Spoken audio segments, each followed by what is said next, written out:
Yo, what's going on, everybody? Welcome into another episode of Mets Daily on the Fan Arch Network. John Saponaro here with you today and every day to talk about our New York Mets. And of course, before we get started, a quick shout out goes to our friends over at Kalshi for sponsoring the video for a limited time. Use the code FANARCHBASEBALL on the Kalshi app to get $10 when you trade 10. Well, if you watched all of last night's game, I tip my cap to you. If you sat there for the 3 hours and 31 minutes, if you sat through the 378 pitches thrown, if you sat through 12 pitching changes or 12 pitchers total for both of these teams, if you sat through 28 runs scored total just to watch the New York Mets lose, well, then tip my cap to you. I give you a round of applause. Hell, I'll give you a standing ovation, because that was one of the most frustrating games you could possibly witness if your team is on the losing side. When you score 12 runs, you should win. When you go up the way the Mets went up, I think at 1.95 or 9.4 or 9.3, it doesn't even matter.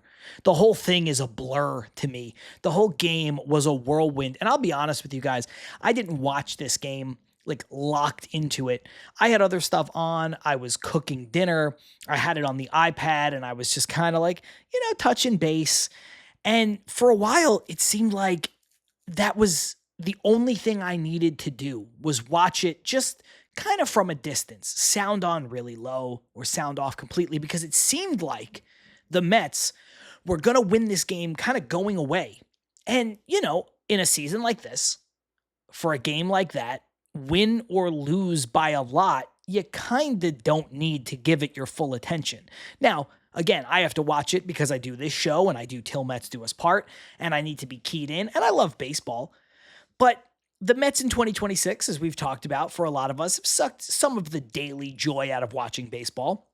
And so if I have the opportunity to do some other things I like, I'm going to also partake in that, like making sure that I'm focused on cooking dinner, or, watching a show with my girlfriend who just got back from a trip. So I'm not going to be fully invested in it. And like I said, for a minute, I thought that was going to be easy to do, because I can be watching from afar and I could go back and double check the box score and come on this show and say, hey, what an amazing win. What a fun win, where the Mets put up 9, 10 runs, 12 runs, whatever, and win this game 12-4, 12-5, 10-4, 10-3. I thought that's what this show was going to be about. But of course, it's the New York Mets in 2026. And whatever can go wrong will go wrong. And the Mets were short on pitching in this game, and that was the story of this game. The Mets really could not go to any of their ace relievers. The Mets were already putting themselves behind the 8 ball by going to a bullpen game or a Kodai Senga game with an opener. And the opener was basically the only pitcher in this game that did his job. Perez did his job. AJ Minter did his job, and everybody else in between, did not do their jobs, to say the least. Kodai Senga, 4 runs in 3 innings pitched. Adam Warren, who had been terrific up until his last outing, he gives up 5 runs while getting no outs, which is an abysmal outing, of course. And then you have the local product from Farmingdale High School or whatever out in Long Island, career minor leaguer. Mets get him from, I think, the Tigers the other day. They activate him. They put him on the roster, and he absolutely wears it. 7 runs in 2 innings pitched for Seelinger. And listen, it's hard to dump on a guy who's making his major league debut. It's hard to dump on a local guy who grew up 20 minutes away from where the Mets play baseball, whatever. But man, when you look at those numbers, 4 runs, 5 runs, 7 runs, it actually gets progressively worse. And when you're short on pitching in a game like this, for a game like this, and you're already sort of short on pitching in a grand sense, the way the Mets are, you really start to scrape the bottom of the barrel of what these guys can offer you. And I know Kodai Senga in relief in his last 2 outings has looked really good. He's allowed prior to this 1 run on a home run, 2 runs on a home run, while giving the Mets a lot of innings in this bulk relief role. But 4 runs in 3 innings is not going to get it done. I don't know what happened to Adam Warren. Maybe he's exhausted. Maybe he's just lost his feel. Maybe he's tipping. I don't know. But the guy went from being a very dependable relief pitcher, which he was in all of his stints with the Mets last season, and he had been for the bulk of the first half this season. He falls off a cliff. And like I said, the guy that they just go out and acquire, he gives them absolutely nothing in relief and make sure that this game is firmly out of reach. And when you have a game where you score 12 runs on 13 hits, you have no errors, and the other team surrenders 3 errors, it's hard to believe that you would lose that game. But it's the Mets in 2026, so of course they lost. And I saw a stat, I think it was from SNY's Twitter account, and they tweeted this out after the game. And part of me cannot fathom this, but the other part of me can grasp exactly how this would happen. And when I give you the stat, you'll understand why. So with this loss, 16-12, the Mets in their franchise's history fall to 202. 200 wins to 2 losses. This is only the second loss in franchise history where the Mets score at least 12 runs. I apologize for the dead air, but I had to let that sit. No, your computer didn't freeze. The Mets suffered their second loss in franchise history when scoring at least 12 runs. Because it's 2026, and 2026, the New York Mets, they happen at you if you're a Mets fan. 2026 happens to the Mets team and to the Mets fans, and it all happens against your will. So it's frustrating. It's awful. And if you sat through that to come out the other side and watch the Mets lose a game where they scored 12 runs on 13 hits and the other team committed 3 errors and the Mets committed none, again, kudos to you because you're a better fan than me, evidently, because I could not sit through that after thinking that this was going to be a game that I could watch from a distance, that I could watch the highlights, I could look at the box score, I could sit down here and I could talk to you guys about, wow, what a good win. Because they get Jorge Polanco back, who we'll talk about in a little bit. And all of a sudden now with Polanco and Lindor and Soto and Bichette and Ewing and Benj doing their thing and Alvarez contributing, that lineup doesn't look so bad. That lineup looks lengthy. And yeah, Kansas City's a bad team the way the Mets are a bad team, but you score 12 runs on them, you're like, damn, we're going to be off to the races. But it was not meant to be. So instead, I find myself going from, I don't really have to watch this, but I'll have it on to, I think I turned this off. And that's what I did. I finished cooking dinner. I plated dinner. And then I was like, that's enough of the game. They're probably going to lose. And I'll just watch the highlights when it's over. And that's what I did. And then I came over here and I started talking to you guys. And honestly, the best part of that Mets game, the best part of being a Mets fan tonight is getting to sit down and record Mets Daily. But there is some silver linings, I suppose, in this game, and that is in the form of the Mets outfield. And we know Soto's great. Soto hit another 3-run home run. Soto is terrific. Juan Soto is one of the top 3 hitters in the sport. Juan Soto is everything that the Mets could have hoped for and more when they go out and they sign a superstar to $750 million. But we know that, and we'll talk about Soto in a different context to close out the show. So let's talk about the other 2/3 of the Mets outfield, Carson Benj and AJ Ewing. The future is now. They are in some cases as good as advertised and in some cases better than advertised. And we talked about this the other day when asking young players, and these are very young players with Carson Benj being 24 and AJ Ewing being 21, coming up here and contributing on a team in New York, for Benj making the team out of spring for a team that was supposed to contend, and for Ewing being called upon in a pinch to replace a starting player when the team was in desperate need. That's a lot to ask. And for the most part, these guys have absolutely delivered. They have delivered in every single way. They're athletes, they're ball players, they're good defenders, they're good hitters, they're different kinds of hitters, obviously, although they're both left-handed.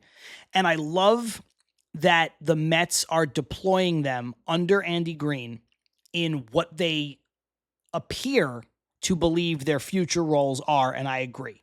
So for such a long time, when the Mets were still trying to win games in 2026 before Lindor got back, they had Carson Bench in the leadoff spot where he was thriving, and they had A.J. Ewing further down in the lineup, 7th, 8th, 9th, 6th, whatever, kind of bouncing around in that latter part of the lineup. Lower half for sure, lower third most of the time. But now that they've turned the page on 2026, they fire Carlos Mendoza, they deploy their roster a little differently. I think it's pretty clear that A.J. Ewing profiles more of a leadoff hitter, and Carson Bench profiles more as a run-producing guy, someone who's going to hit around the middle of the order, at the very least, at the top half of that second portion of the lineup. So, 5 or 6, maybe, somewhere in that range, especially on a team that's going to have Juan Soto for a long time and Lindor for a long time, and who knows, maybe even Bo Bichette for a while.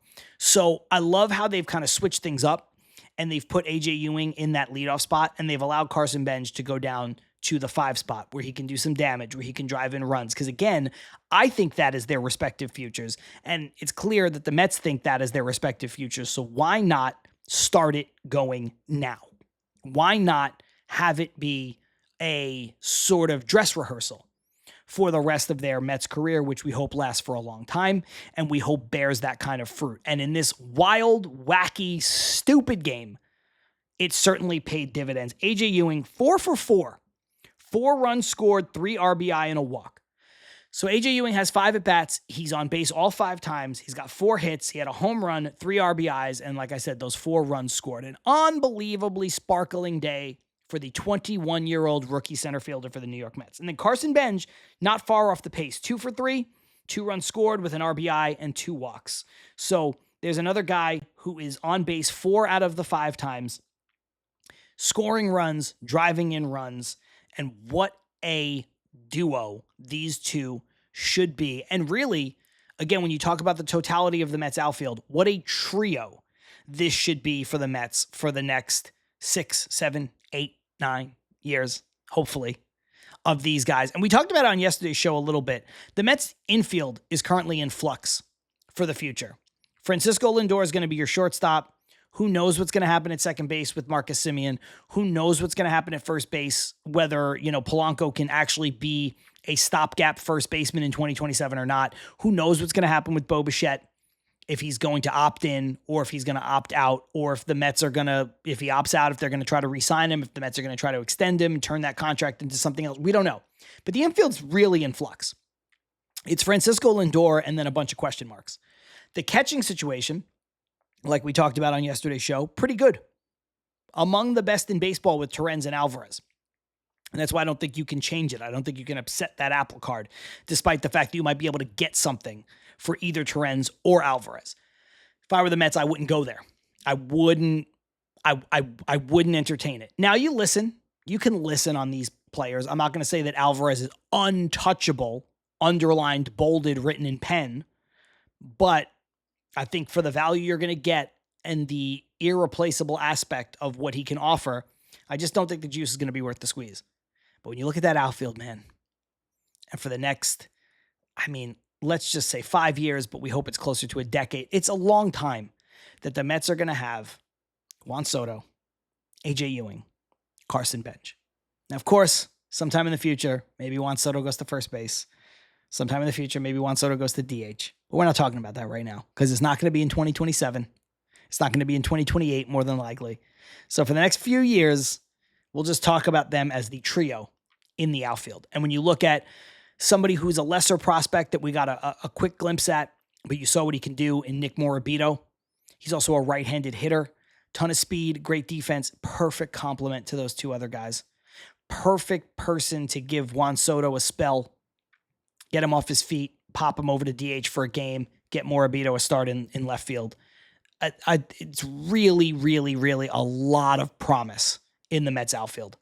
And when Juan Soto's the oldest guy there, and he's 27, 28 years old, you're looking pretty good. So the future is now for the New York Mets. And that, I guess, in this game and in this lost season is really good to see. And just a quick aside, we talked about this, I believe, on the last show last week. There was some Brandon Nimmo chants at this game. And listen, you pay to go to the Mets game. I guess you could chant whatever you want.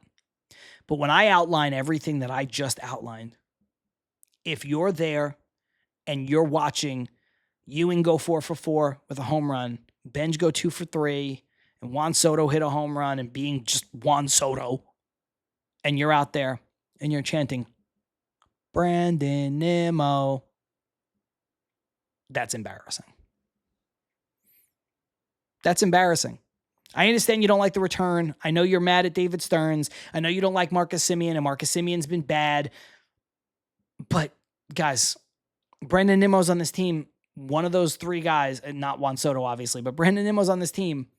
There is no clear path for Carson Benj to start the season with the Mets. He doesn't go through that little bit of growing pains for the first month and then become basically a 300 hitter since. And if Brandon Nimmo's on this team, we probably, despite the injury to Luis Robert Jr., we probably don't even see A.J. Ewing. Now, this season has gone so bad, maybe we see him anyway. But we definitely don't see A.J. Ewing when we saw him. And again, these guys are getting important developmental steps out of the way at the Major League roster. And I know that's not what this season was supposed to be about. And I know the Mets were supposed to make the playoffs and supposed to contend for a championship. And if you got sour grapes because of that, that's fine. I don't want to hear any more about Brandon Nimmo when your outfield is Carson Benj and the promise he brings, A.J. Ewing and the promise he brings, and literally Juan freaking Soto. Grow up, get over it. Baseball season is here, and now you can trade every game on Kalshi, and you guys know what I do. I pop on over to the Kalshi app right before I hit record. I take a look, and I try to find some good value, and if I can, some interesting topics for you to check out on the Kalshi app.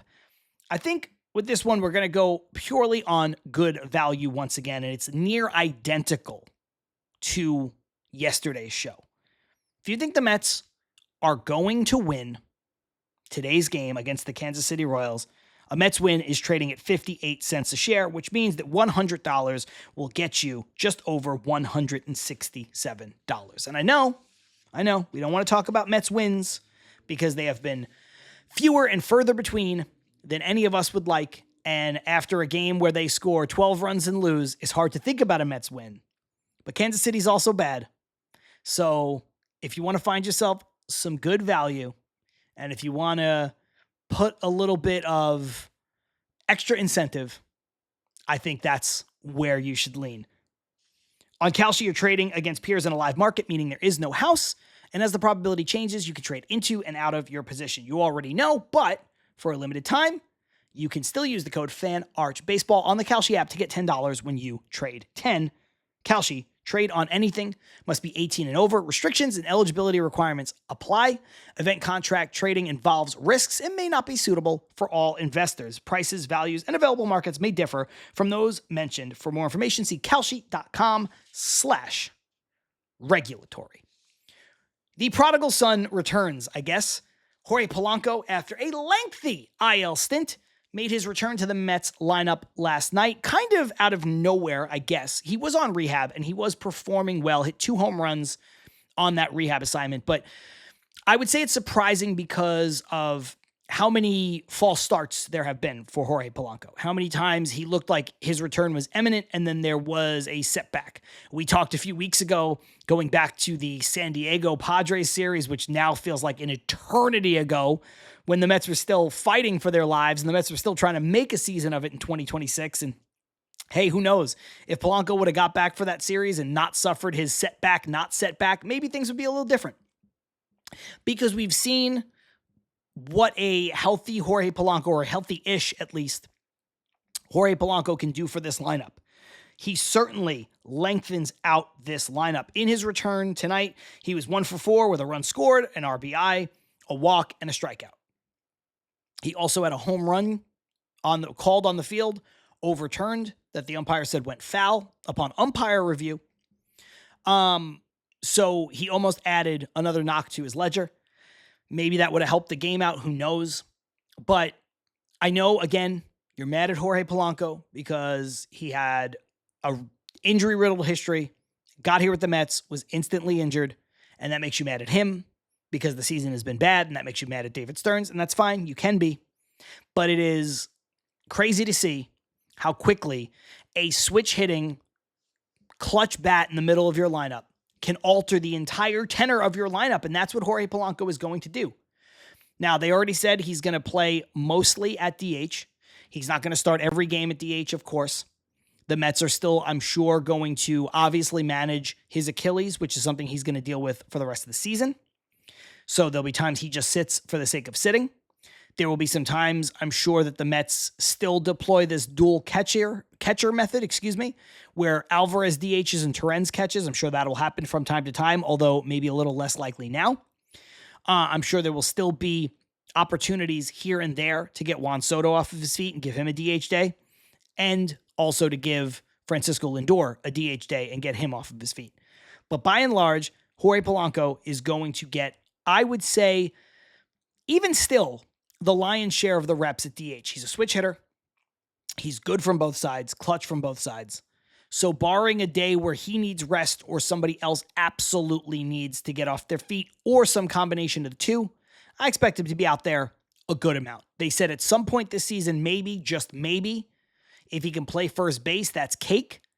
I think that might matter for the Mets just to see what it looks like for 2027, because like I've alluded to a couple times on this show already in the last week or so, you might hate it. You might hate Polanco. You might hate Stearns. Polanco's got another $20 million and another year left on this deal. And the Mets need offense. And the Mets could do worse than Jorge Polanco. So him coming back now, being healthy, being a viable DH, we can forget about first base for a moment, but being a viable switch hitting DH who can even play first base, let's call it once a week. If he gets to that point, that's going to bode really well for the lineup construction of the 2027 Mets, because they are not going to be able to trade this guy off of a horribly injured year with $20 million on the books. So whether you like it or not, whether you hate David Stearns or not, is immaterial to the conversation, because Jorge Polanco will be on the Mets next season. And you just have to hope that since he had such an injury-plagued year this year, that maybe luck turns a little bit and he can at least be the full-time, most of the time DH for the Mets in 2027. Because again, he has absolutely lengthened this lineup. You can just tell. When I read off names that go A.J. Ewing, Juan Soto, Bo Bichette, Francisco Lindor, Carson Benj, Jared Young, Jorge Polanco, I mean, that's so much better. That is so much better than hearing Eric Wagaman, Vidal Brujan, Andy Ibanez. That is so much better than even Mark Vientos in the 4-hole. That is so much better than Brett Beatty, who was in this lineup anyway, in the 4-hole. And honestly, Polanco, and this is no disrespect to Jared Young, he's probably going to find himself over Jared Young sooner rather than later. I just think they're trying to ease him back a bit, and they're trying to reward the fact that Jared Young has been pretty good. And Jared Young right now, Andy Green said as much, is going to be your most of the time first baseman. So I think in an effort to keep some continuity in the lineup, you can kind of roll with your top 6 guys that are going to be out there most days, which will be some combination of Ewing, Soto, Bichette, Lindor, Benj, and Young. And then because Polanco is a switch hitter, you can kind of plug him in anywhere in the lineup because, again, he's clutch. He makes a lot of contact. He's got power. He hits from both sides. He hits well from both sides. That's a guy that you'd like to have a little bit more towards the middle of your lineup, but that's a versatile Swiss Army knife you can kind of deploy anywhere in your lineup. And it sucks, quite frankly, that it seems to be too little too late. But again, as this show and I and you take this journey where we're looking at everything in 2026 with an eye towards 2027, you can't omit it. You can't omit the importance of what he can bring. I guess the quick aside is that Ronnie Mauricio mercifully gets sent down think Ronnie Mauricio's days on the Mets are numbered.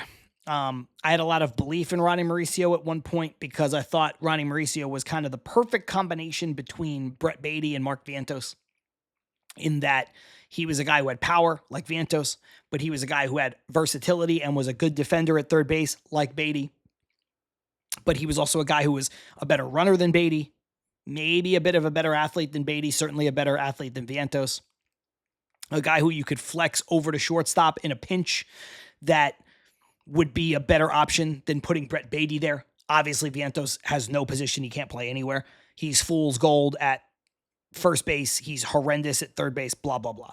So I had a lot of belief in him, but I think Mauricio and Vientos will be off of this team sooner rather than later. And I think Beatty might even follow. I think maybe the Mets will keep Beatty around as a utility player for 2027 because he offers what I would call faux versatility. He can stand at a lot of positions. I'm not sure how good he is at any of them outside of third base, but maybe they keep him to be their Bo Bichette opting out insurance. I don't know, but that's no kind of insurance because Bo Bichette is, 4,000 times the player Brett Beatty is, conservatively. So, but that's another topic for another day. Today or yesterday, Ronnie Mauricio gets sent down, and it was obviously the right move. He wasn't going to get a ton of playing time the way this roster was currently constructed, and he was not doing a lot with the playing time he was receiving. Last but certainly not least, we have to talk about Juan Soto versus Francisco Lindor. When I say have to, I say that a lot on the show. We have to talk about this. We have to talk about that. But a lot of times it's just what I want to talk about, what I think you want to hear about.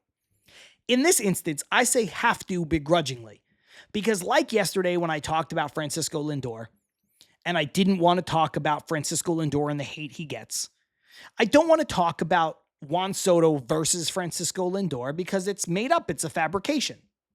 Are they best friends? I don't know. I don't care. Does that matter? It doesn't. Was the relationship worse last year? Maybe. Is it better this year? Who cares? It doesn't matter. They don't need to be best friends. They need to be teammates. And everything that we see with them on the field, they are perfectly fine teammates. They are very good complementary players to each other in a lot of ways. They are two players who the Mets are very lucky to have. Quite frankly, they're two of the best players that have ever put on the Mets uniform. Some of you who go back far enough don't want to admit that, but it's true. And they're two guys who, if they both finish their careers as New York Mets, and they both should, like we talked about aggressively on yesterday's show with regards to Francisco Lindor, they are going to be in the Hall of Fame as New York Mets. And there are not many players in the Hall of Fame as New York Mets. Certainly not many position players in the Hall of Fame as New York Mets as well. So Mike Piazza's in there right now. Carlos Beltran is going in this year. And I think when it's all said and done, Francisco Lindor will join Piazza and Beltran, and of course Tom Seaver. And Juan Soto will join them. And Juan Soto and Francisco Lindor, ain't nobody going to wear 12. Ain't nobody going to wear 22 after those two guys' 10 years is up. Hopefully, and this is the harder part, especially for Lindor, who's a little bit older than Soto, obviously. Hopefully the Mets will turn this thing around as a franchise and they'll get their act together so that this team with the two of them can win a championship. I'd like to say or more, but where the Mets are right now, let's just get the one and we'll go from there. But this thought process that these guys are at odds,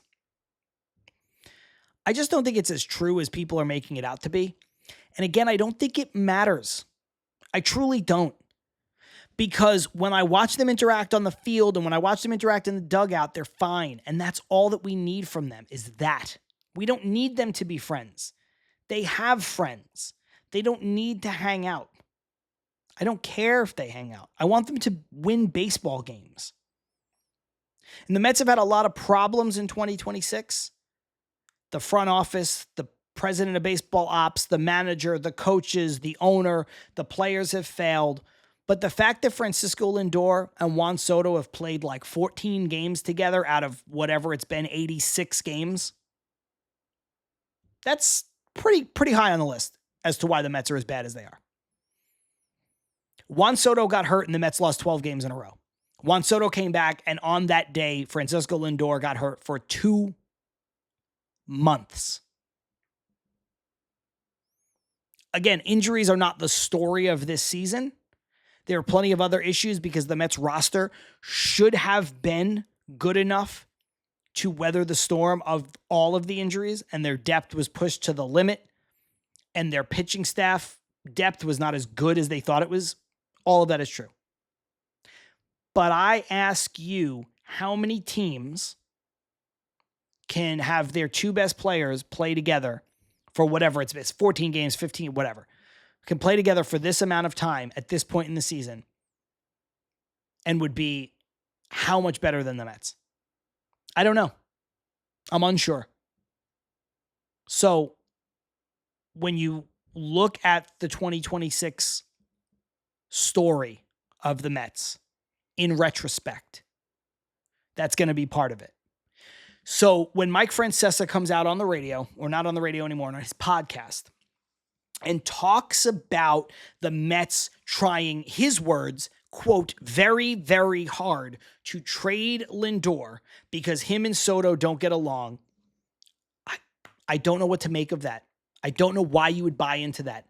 I'm a person like you who listened to Mike Francesa. I still listen to Francesa. I find it a little nostalgic at times. I don't listen the way I used to, but I grew up listening to him on the radio. I grew up in the kitchen while my grandfather was listening to Mike and the Mad Dog, and that was like my first exposure to New York sports talk radio. Very fond, very vivid memories at like 10 years old, 12 years old, listening to that, hearing those guys. Learning about baseball, learning about football, learning about New York sports, learning about radio with my grandfather. I have fond memories. I don't think Francesa is as good as his ego thinks he is, but Francesa has had a legendary career in New York sports. He's had a legendary career in radio, period. I have a lot of respect for Francesa, though I don't always agree with Francesa. But I think this is him talking out of his butt. Because you've got Will Salmon, who covers the Mets as closely as anyone right now. He is connected to this team. And he's giving you the exact opposite report. You have Ken Rosenthal, who works with Will Salmon at The Athletic, who's been a longtime national beat reporter. And he goes on Foul Territory and he says, not in so many words, I mean, I don't know where Francesa got this from. Because I'm not hearing it. I haven't heard this, and he even said Will Salmon hasn't heard this. Francesa has admitted on his podcast that he doesn't have sources like that. Maybe at one point when the Wilpons ran the team, he did, because he was closer to them. He said he's never interviewed David Stearns. He's never interviewed Steve Cohen. He doesn't really know these guys. I'm not sure who in that organization he still talks to. Now, I'm sure somebody with his reach and his longevity might have somebody he can ask, but under Cohen, the one thing that the Mets have done positively is that they don't really leak. So I don't know who out there would be feeding scoops to Mike Francesa when Will Salmon is reporting the opposite. It's not even like Will Salmon doesn't have it. Will Salmon is reporting the antithesis of it. So I think it's a fabrication. I think it's sensationalism. And I think it's one man's opinion. I think it's what Francesa thinks is reality. And that's fine. He can think that. He's been around a long time. He's got more sources than I ever have. He's got more longevity in this medium or any medium adjacent to this than I ever have. So I'm not dumping on him. But I think what's happening is, as a person who has been around New York sports for as long as he is formulating an opinion. He is formulating what he deems as an educated guess, and he is passing it off to you in a way that is consumed as, this is what I'm hearing. And that's not what it is. So, again, like I said, maybe a week and a half ago, your responsibility as a listener. You can listen to whatever you want. I hope you listen to Mets Daily. I hope you watch Mets Daily. But you can ingest whatever kind of content you want, podcasts, radio, TV, but have a little bit of media literacy and understand the source and understand what they're trying to do. And maybe Francesa, maybe we'll get to August 3rd and I have to come on this show and I will say Francesa was right and I was wrong and Lindor is traded, but I don't think that's going to happen. I think the Mets would be stupid to do it. The Mets don't have a replacement. The Mets will never get fair value. And oh, by the way, Lindor has a no trade clause fully. And Lindor's contract is such that only about 4 teams can afford it, and the Mets are one of those 4. Practically speaking, it makes no sense. It's not something they should do. It's not something they really, in a lot of ways, could do. And I don't think it's something they would do. So just consider the source. But I'll say right now, if I'm wrong, I'll be the first to admit it. But I don't think I'm going to be. That's going to do it for this episode of Mets Daily. If you haven't already, subscribe to the channel. We're sitting at just over 4,000 subscribers, getting closer and closer. We'd like to get to 5,000 soon. But more importantly than that, we'd like for you to be a part of it because that means our community is continuing to grow. Until next time, I'm John Saponaro. See you tomorrow.